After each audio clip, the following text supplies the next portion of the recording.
welcome back. Tutor President Martin Lumpkin joins me. Always thankful for his time to give us the update, especially with the reopening of a new school term. This is the final term on the school calendar.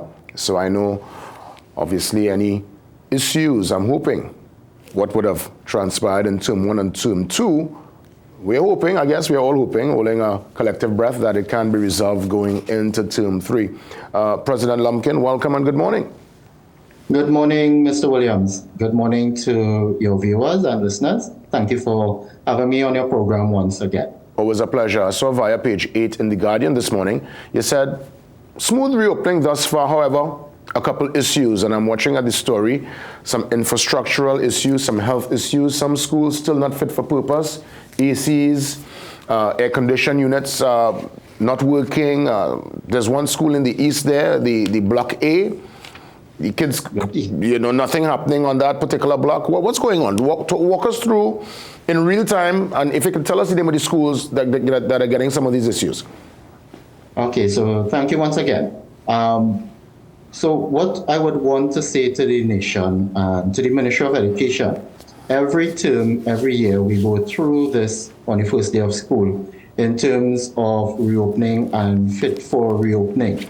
In an ideal situation, we should not have that at all. All schools should be infrastructurally ready, should be outfitted for the first day of school, having those students who are beaming and ready for learning, have no issues. But we are not in an ideal situation. And our nation's schools are becoming more and more aged as we go along. And many of them are faced with infrastructural issues. One particular issue that is a common thread throughout the majority of schools, and I say the majority, that's like about 99% of the schools, is the availability of proper furniture for both students and educators. For many years, we have been promised through the Ministry of Education, through emergency funding and so forth, to have schools outfitted. And I will tell you this, it's more than 10 years since many of our schools have not got new furniture. It's such that you have persons on the compound, whether the auxiliary staff, whether it's teachers themselves, using their skills to fix some of the furniture that they have. And I've seen pictures where they put planks across the desk from the seat to the writing area. And that in itself poses a health and safety risk because students can trip on it going in and going out. And many of them, some of these rural schools, the furniture are affected by termites. And you have desks that can be broken at any point in time. So that's one issue. You spoke about a school it's actually in Arang West, which the national officers and district officers made a visit to. And that's the Arang West North Secondary School. We had to visit there because of the shutdown of Block E in that school. And I can tell you, Mr. Williams, at the end of that tour, I was quite aghast, but also very exhausted to see what is taking place there. What happened is that bandits would have taken the electrical copper cable, and they were very smart. They went into Block E, cut the cable, and they went back to the kiosk and pulled the electrical cable from that area so they were not seen. And that entire block, which housed 15 subject areas, physics, chemistry, integrated science, metalwork, woodwork, integrated science as well. You just walked into the building and you saw almost 3 years now, that building has not been in use. And you see some of the areas, and it's like in those movies where you see towns just abandoned and nothing happening. That's what we saw. And they also have other issues of air condition, ventilation. We've been in classrooms where the fans are blowing and it's blowing hot air. And especially with the high temperature these days, it's difficult for students and for our educators. The literature says that there are optimal temperatures to which students will learn. It's usually 21 to 23. In Trinidad, it could be 23 to 25, up to 27 degrees. And when you have temperatures above 30 degrees and the ventilation is poor, these students and these teachers are suffering. We've seen food and nutrition, where the teacher has taken a kitchenette to do the practical work, which is, to me, it's uncalled for in this day and age.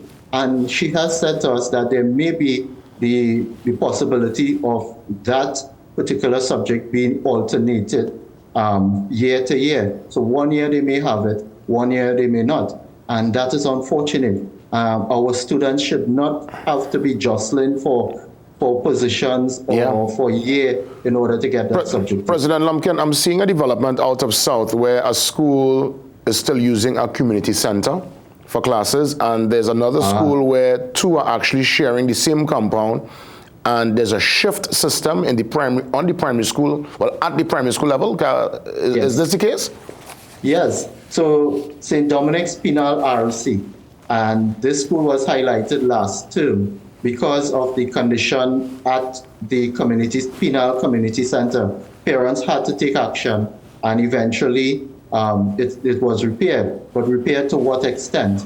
Because they had ceiling parts falling. It almost hit one of the students, and I think it dropped right near the teachers. So that's one school. You have the Rosilac Presbyterian School. For a number of years in the Rosilac Community Center. And their school had been started years ago. It's roughly 80% complete, but has not been finished for a number of years. And those educators and teachers, as well as the students, I've been at that school, and you should see the cramped conditions under which they perform. And it's like if, normal, everything is normal. In terms of sharing, Princestown Presbyterian number 1 and Princestown Presbyterian number 2, they are sharing the same compound for over 7 years now. And it is such that they have to do a shift system.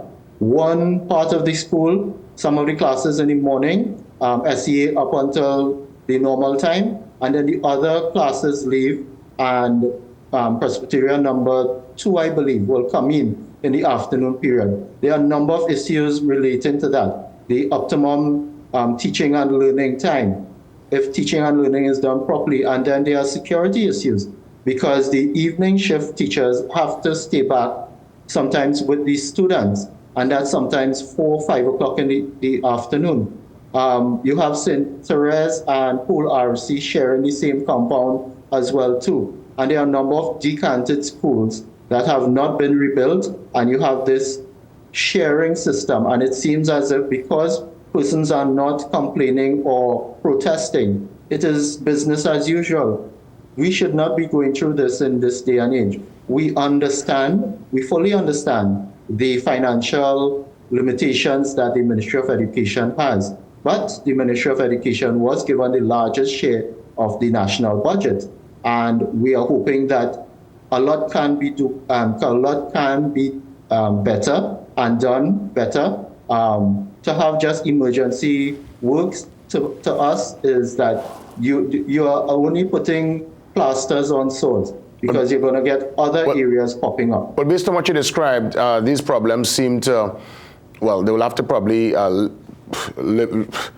go through this third term, and I would hope and anticipate that come July, August, when there's that 2-month break, some of the major issues or the major repairs that are required should take place, because I'm thinking, it's the ball is already rolling. I can't really see any major work being done during this third term. So I'm glad that you're able to identify some of these structural and infrastructural issues. What's the report on turnout of teachers for the new school term? Everyone back on the job? Our feedback has been over 80 to 90% of our teachers have been out. In various schools, in terms of the students turnout, you saw variations. Some just under half, some over half, some almost full turnout, and so. But the majority of our educators throughout Trinidad and Tobago reported for duty yesterday. In terms of infrastructure again, and you have the July-August coming up, I am hopeful that the Ministry of Education will be planning, especially because of the procurement legislation, that they are going to put their house in order very early, such that there will be no hiccups come the end of term 3 into the July-August vacation. Yeah. Infrastructural works can be done. And we have been asking the Ministry of Education to share with us the list of schools that will be repaired over the vacation period. We are not obstructionists. We are there to assist the Ministry of Education. And our district persons, our entire tutor family will look at these schools and ensure that the repairs are going apace. And if there are any challenges, they can bring it to our attention, and we can bring it to the attention of the Ministry of Education. And so that partnership we have been always extending to the Ministry of Education. In the past, we would have gotten the list. In the not too distant past, very recently, we've been asking and to no avail. And so we are hoping that the Ministry of Education will put their house in order and have repairs done such that there will be a level of comfort in delivering the curriculum and where learning and teaching can take place without the thought behind your head that there will be disruptions. We don't want any disruptions either. It brings no joy to tutor to have schools shut down or not reopen. We want our students to learn. We want our teachers who are being paid to do the duty which they are being paid for. But the Ministry of Education cannot abscond from their duties.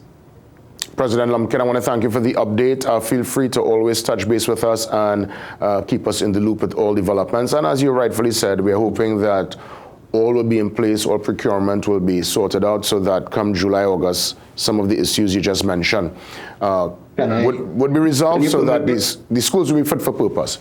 Yes. Can you put me very, very quickly, Mr. Williams? There's one other issue. Our schools are not being funded in a timely manner. Our primary schools get direct funding to procure and to purchase basic items of cleaning and toilet paper and soap. Since 2022, our primary schools have not gotten their funding, and they are forced to engage in fundraising, which is not in the job spec of any educator in Trinidad and Tobago. But it has become the norm where schools have to engage in fundraising, and especially with this new initiative of cultural transformation. In order for them to have some of the activities, they have to raise funds, but that takes away from their learning and the teaching practice. So I just wanted that to be brought to the attention of the national public. What we could do whenever we touch base again, I would love for you to elaborate some more on that particular issue and let me know if there's any improvement. All the best. Sure. Thank you very much for having me. You're most welcome, President Lumpkin, touching base. Let's go across after the break to our astrophotographer to talk about the eclipse and some of the myths behind, an eclipse and what yesterday's total solar eclipse meant. Let's have that beautiful discussion. It's up next. Our astrophotographer, Sherwin, he joins us live.